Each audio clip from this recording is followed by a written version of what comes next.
Tiahuanaco. Horizonte medio. Contenido. Horizonte medio.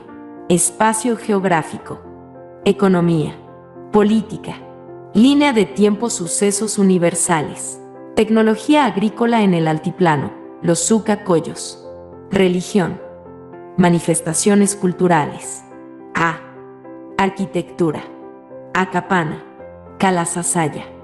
Pumapunku. Templete. B. Escultura. Monolito de Benet. Monolito de Ponce. Intipunco o Puerta del Sol. C. Cerámica. Línea de tiempo, sucesos universales. Horizonte medio. Se desarrolló entre los años 700 y 1100, cuando diferentes pueblos del área andina empezaron a compartir rasgos culturales similares debido a la influencia de dos culturas, Tiahuanaco y el Imperio Huari, cuyos aportes religiosos y artísticos se encontraron en extensas regiones. Por ese motivo, este periodo de tiempo es considerado dentro de un horizonte cultural. Los arqueólogos señalan que el horizonte medio presenta las siguientes características. 1. En la religión, la divinidad principal fue Viracocha, dios de las varas o dios de los báculos, cuyo culto se difundió por extensos territorios. 2. En el arte, surgió un estilo artístico que se difundirá por diversos territorios, principalmente en los centros urbanos, basados en un modelo de ciudad. 3. En lo político, aparece un Estado que impondrá su autoridad a otras naciones. Esta forma de gobierno se denominará imperio. Espacio geográfico. En el año 1550, el cronista español Pedro Cieza de León, en su obra Crónica del Perú, realizó una descripción sobre esta cultura, por lo cual se le atribuye como descubridor. El espacio que ocuparon los tiahuanacos fue el altiplano peruano-boliviano, en la zona geográfica de la meseta del Collao, a 21 kilómetros del Titicaca, y lograron expandirse entre los países de Perú, Bolivia, Chile y Argentina. Las zonas altoandinas, debido a su altitud por encima de 4.000 metros sobre el nivel del mar, tienen condiciones climáticas muy duras cuando se alternan entre el día y la noche, porque durante el día el sol es fuerte y quemante, luego, con la llegada de la noche, surge un intenso frío. Además, tienen periodos de prolongadas inundaciones, a las que les sucede sequías, lo que guarda relación con el aumento o disminución de lluvias. Estas características climáticas pueden generar que la vida animal y vegetal tengan condiciones muy dificultosas para su desarrollo. Sin embargo, los tiahuanacos lograron entender su geografía y manejarla a pesar de vivir en un ecosistema de frío de puna, por eso algunos la llaman también la cultura del frío. Economía.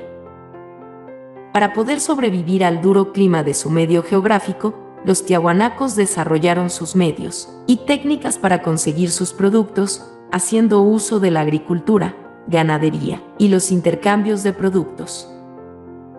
La actividad agrícola, debido al clima hostil, pudo ser desarrollada gracias al uso de técnicas, camellones o baru-baru, cochas, entre otras, que aprovecharon los cambios del clima. Camellones o baru-baru, estos eran montículos de tierra separados por zanjas de agua, que absorbían el calor solar durante el día para liberarlo durante la noche fría, y de esta manera proteger al cultivo de las heladas nocturnas. Es decir, creaban un microclima. Además, permitieron un adecuado drenaje que evita la saturación hídrica del suelo. Cochas. Son lagunas artificiales que les sirvieron para retener el agua de las lluvias y así asegurarla para irrigar sus campos de cultivo durante las sequías. Cultivos. Sembraron tubérculos como la papa, oca, oyuco, quinoa y cañigua debido a que eran muy resistentes a las duras condiciones climáticas. La ganadería fue otra actividad de importancia al hacer uso de los auquénidos, llamas y alpacas, que se alimentaban de los pastos de la puna. Se pudo obtener de esto su carne y lana, así como utilizarlos como animales de carga y también aprovechar su excremento como abono. Es importante mencionar que el conocimiento de su clima le permitió desarrollar una manera de conservar sus alimentos por largos periodos mediante la deshidratación, que fue aplicada en la carne de los auquénidos convertida en charqui y la papa en chuño. Estos productos, a pesar de ser conservados, no perdían sus cualidades nutritivas. Al mencionar las características climáticas de la meseta del Collao, podemos comprender que no podían obtener todos los alimentos que necesitaban para su consumo. Por eso desarrollaron un sistema de intercambio de productos entre extensos territorios. Dicho intercambio se pudo realizar gracias al control vertical de pisos ecológicos, denominación introducida por el arqueólogo norteamericano John Murray. Esta técnica también se denomina técnica de archipiélagos debido al control de las islas ecológicas, que son colonias o enclaves formados por pobladores enviados a distintos pisos ecológicos para que los productos obtenidos sean trasladados por caravanas de viajeros que hacían uso de las llamas, con la finalidad de satisfacer las necesidades de los habitantes del pueblo tiahuanaco.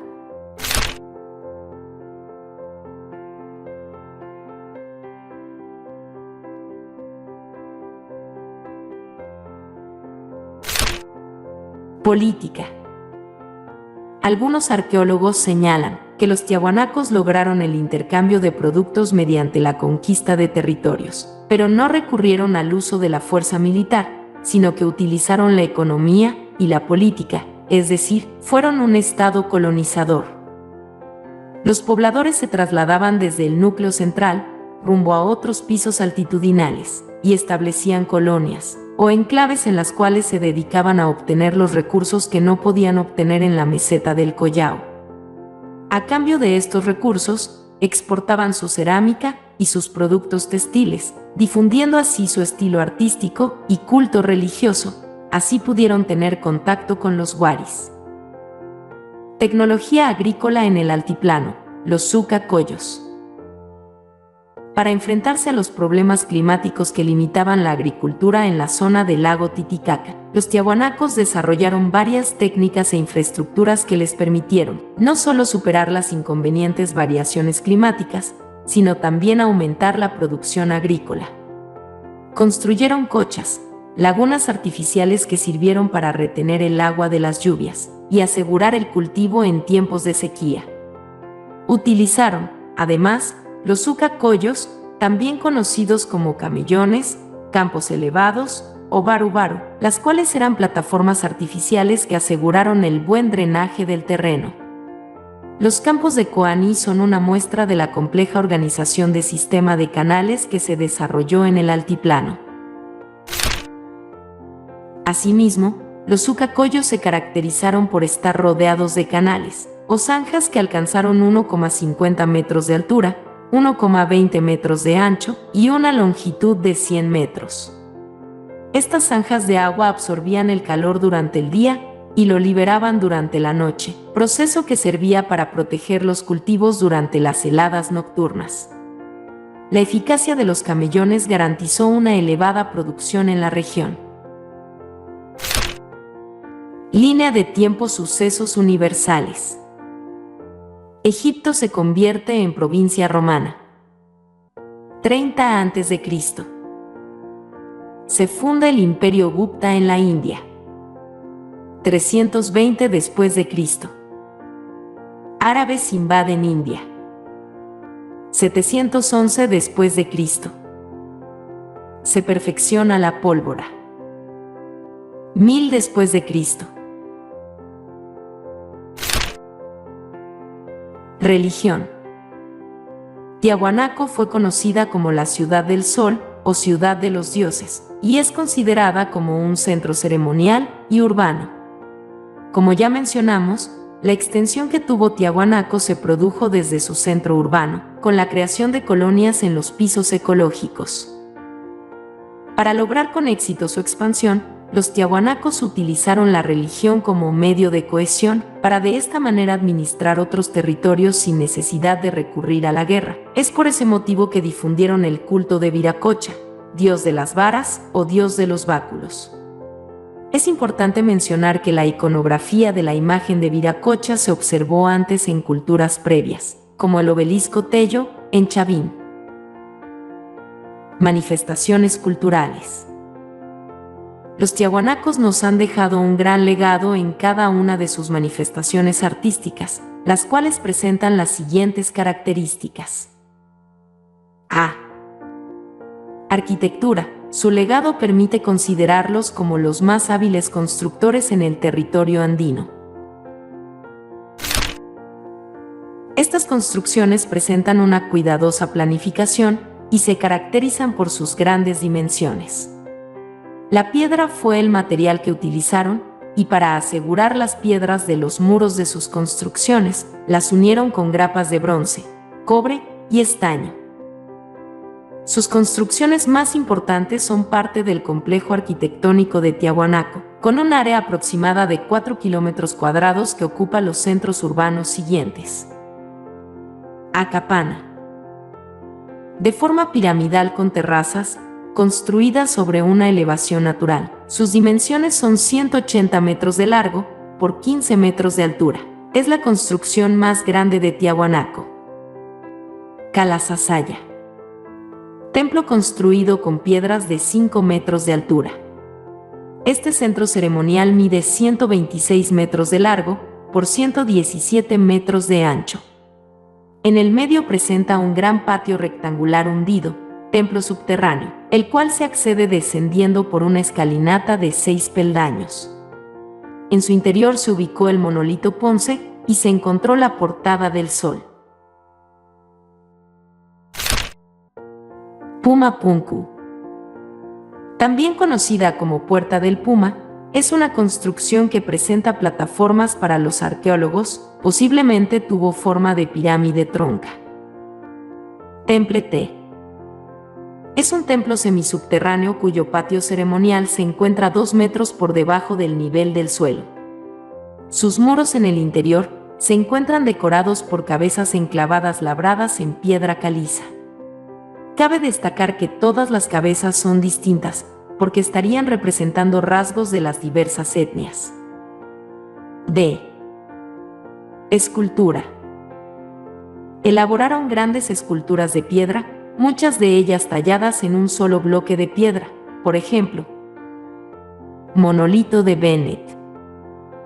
Ubicado al interior del templete, es la más grande de todas las esculturas al medir 7,30 metros de altura y 1,20 de ancho. Tallada a partir de una sola piedra de arenisca roja, representa a un ser antropomorfo que lleva un cetro y vaso tipo quero en sus manos. Monolito de Ponce. Ubicado en Calasasaya, esta escultura tiene forma de un sacerdote, ser mitológico antropomorfo, y lleva un cinturón con las piernas separadas y de su cabeza descienden trenzas hacia la espalda. Intipunco o Puerta del Sol. Tallado en un bloque de piedra de 9 toneladas, que mide 3 metros de alto por 3,75 de ancho, se encuentra ubicado sobre la plataforma de Calasasaya. Este monumento posee decoraciones con friso de bajo relieve, y la imagen central es el dios Viracocha, que mide 81 centímetros de alto por 54 centímetros de ancho, que está trabajado en alto relieve y presenta, en cada mano, bastones o cetros que terminan en cabezas de cóndores, y de su cabeza salen 24 rayos donde aparecen de manera alterna círculos y felinos. Este personaje tiene relación con el personaje de la estela Raimondi de Chavín, pero en Tiahuanaco se humanizan más los rasgos felinos, probablemente porque no era el terror lo que querían difundir, o no era lo que quería expresar el artista. Esto demuestra una continuidad religiosa entre Chavín y Tiahuanaco. C. Cerámica. Característico de los tiahuanacos fue el quero, vasija de boca ancha.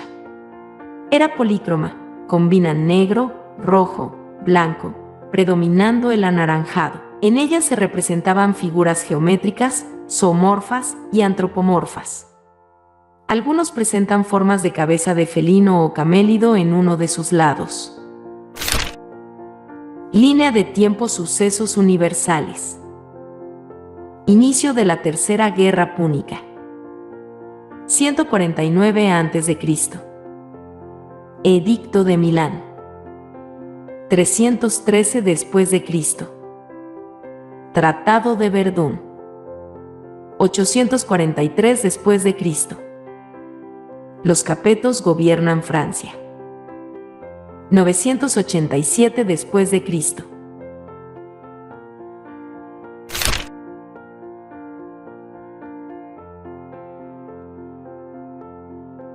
Comparte, comenta, dale me gusta, suscríbete e interactúa para seguir aprendiendo sobre historia.